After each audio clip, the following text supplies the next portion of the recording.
Hi friends, welcome to our channel's story moments. ಇವತ್ತು ಮೊಸಪ್ ಸಾಂಬಾರು ಮಾಡೋದು ಹೇಗೆ ಅಂತ ತೋರಿಸ್ಕೊಡ್ತೀನಿ ಬನ್ನಿ.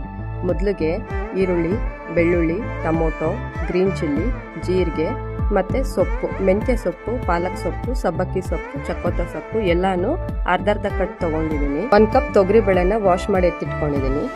1 ಕುಕ್ಕರ್ಗೆ ನೀರು ಮತ್ತು ತೊಳೆದಿಟ್ಕೊಂಡಿರೋ ತೊಗರಿಬೇಳೆ,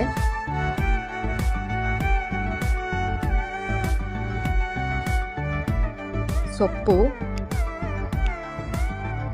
ತೊಳೆದು ಕಟ್ ಮಾಡಿ ಇಟ್ಕೊಂಡಿದ್ದೀನಿ.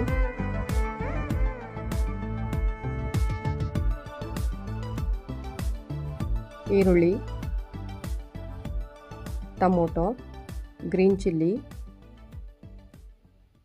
ಬೆಳ್ಳುಳ್ಳಿ,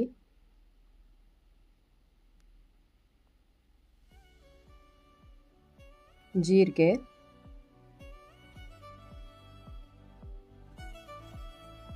ರುಚಿಗೆ ತಕ್ಕಷ್ಟು ಉಪ್ಪು.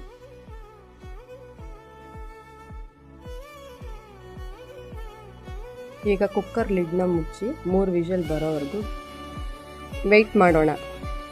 ಮೇಕ್ ಶ್ಯೂರ್ ಬಾಯ್ಲ್ ಆಗಿರೋ ಸೊಪ್ಪು ತಣ್ಣಗಾದ್ಮೇಲೆ ಮಿಕ್ಸಿ ಜಾರ್ಗೆ ಹಾಕಿ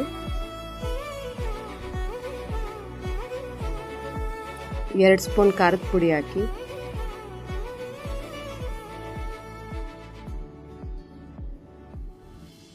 ಮಾಡ್ರೇಟ್ ಆಗಿ ಗ್ರೈಂಡ್ ಮಾಡ್ಕೊಂಡಿದ್ದೀನಿ. ನೆಕ್ಸ್ಟ್ ಪ್ರೋಸೆಸ್, ಸಾಂಬಾರು ಮಾಡೋದಕ್ಕೆ ಸ್ಟವ್ ಆನ್ ಮಾಡಿಕೊಂಡು ವೆಸಲ್ ಹೀಟ್ ಆಗೋದಕ್ಕೆ ಬಿಡಿ. ಹೀಟ್ ಆದಮೇಲೆ 2 ಟೇಬಲ್ ಸ್ಪೂನ್ ಆಯಿಲ್ ಹಾಕಿ. ಆಯಿಲ್ ಹೀಟ್ ಆದಮೇಲೆ ಬೆಳ್ಳುಳ್ಳಿ ಸ್ವಲ್ಪ ರೋಸ್ಟ್ ಆಗಲಿ. ಬೆಳ್ಳುಳ್ಳಿ,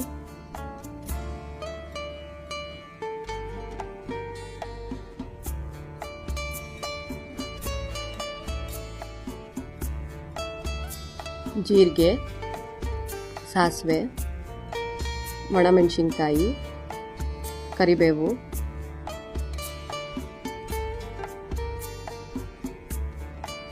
ಇಂಗು,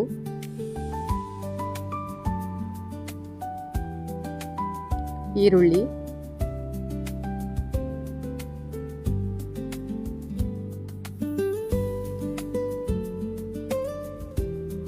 ಈರುಳ್ಳಿ ಎಲ್ಲ ಫ್ರೈ ಆದಮೇಲೆ ನಾವಾಗಲೇ ಗ್ರೈಂಡ್ ಮಾಡಿರೋ ಸೊಪ್ಪನ್ನ ಹಾಕ್ಕೊಳ್ಳಿ.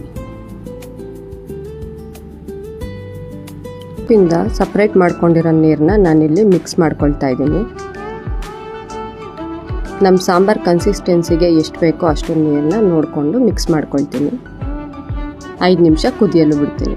ಅಲ್ಲಿಗೆ ನಮ್ಮ sambar ready to serve. Thanks for watching and keep supporting us.